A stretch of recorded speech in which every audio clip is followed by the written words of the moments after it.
Welcome to the Canadian Investors Course, Session 9, the Investment Industry Products and Fees Commentary. Please note page 2, Terms of Use and Disclaimer, and again, for the sake of expediency, I'll just read the middle section. The author of these videos and articles cannot assume any responsibility for what any viewer or reader might choose to do with this educational information.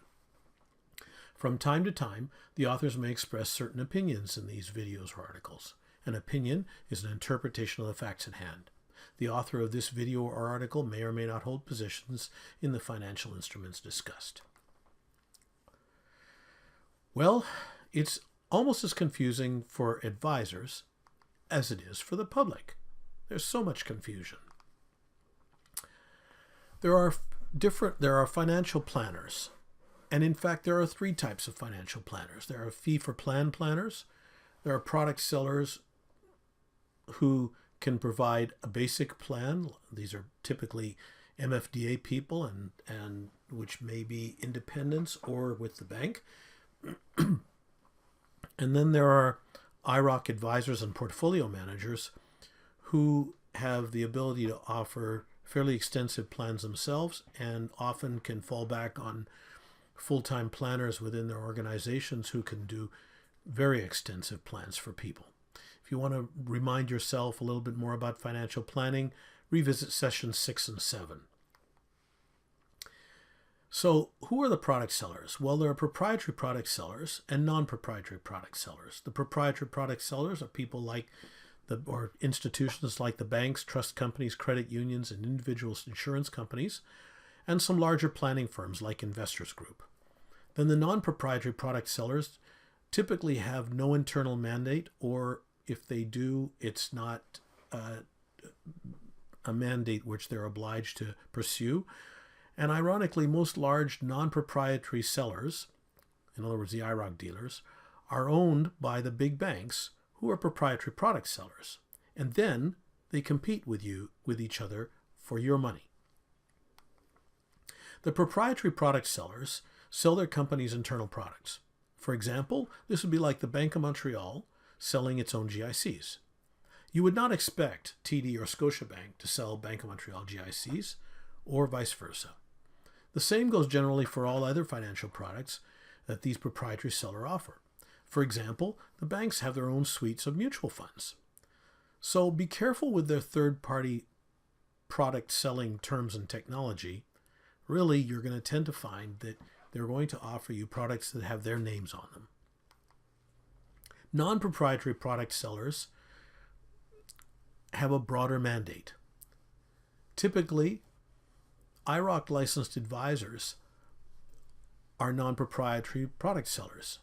These firms do, in fact, develop some of their own financial products, but mostly they have no special incentive to sell their own offerings in preference to anything else.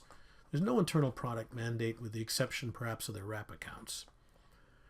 Also, they have equal access to all products available across Canada. So that means that, for example, if one of the big banks or bank brokerage houses comes up with a good-looking product, very often any one of the IROC licensed firms can get access to that product too, and they're more than happy to sell it to them.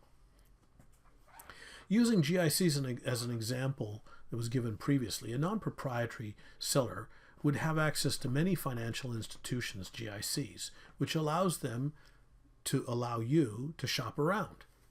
And it's not uncommon for an IROC advisor to be able to see up to GICs from perhaps up to 20 or more institutions on their screen to choose from. Independent financial planners may also be non-proprietary mutual fund and or GIC or insurance sellers. So what are the guidelines that you should follow when you're trying to find or an advisor or confirm that you have a good one? Well, do I want choice? Is my advisor planner restricted in what they can offer me? So are they a proprietary or non-proprietary seller? Is that important to me? What kind of services do I want? What type of products do I want access to? Do I want my advisor to be able to recommend things from anywhere, or do I want them to only recommend them to me from the institution they work for? is that really in my best interest or not? Do I need help making my investment decisions, or do I like making them on my own? Do I want my fees hidden, or would I prefer to have transactional fees that every time I do a transaction I pay a fee? Or would I prefer a flat fee where it's all in and I don't have to worry about the fees? Do I want a discretionary strategy, or do I want a non-discretionary one? Discretionary means I have a fund manager or a portfolio manager making my investment decisions. Non-discretionary means I participate in and make the final decision on my investments. So, and also, next, what sort of advisor style am I looking for? Am I a buy and hold investor, or would I prefer to miss the worst parts of the market? So, do I want a buy and hold advisor, an advisor who adheres to a buy and hold philosophy, or do I want a rules-based advisor? Next, what kind of experience does my advisor have? Well, if I'm looking for a rules-based advisor, I probably want quite a bit of experience. If I'm looking for a buy and hold advisor, it may not be quite as important, and it's probably also not so important with proprietary product sellers because they're going to sell their internal products and they're going to take direction from their firms as to what they should sell me. So, does the advisor's investment style repertoire include rules-based investing, if that's important to me, or are they just paying it lip service? Whether I'm looking at my own advisor or whether I'm thinking that maybe I should look around and see whether I could do better with a different advisor, these are important questions to ask.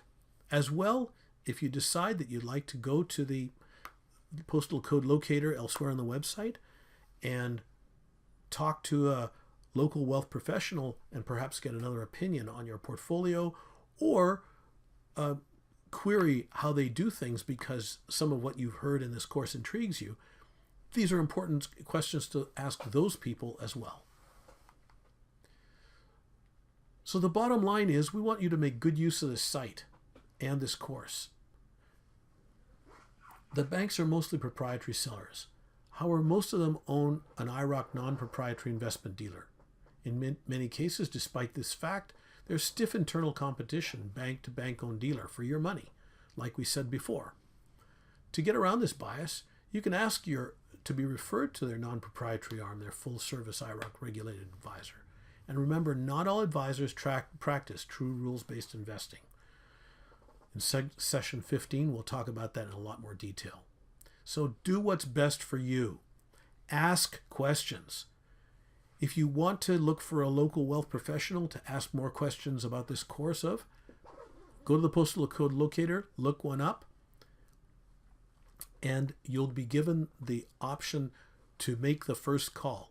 No one is going to call you. As well, compare what you've learned to what you hear from your existing advisor or from a new one. And also remember, CRM2 is here. You have a right to the information. You can, if you don't remember what that's about, review the Session 8 commentary. Thanks for listening. That was the Section 9 commentary. We'll look forward to talking to you again in the future sessions.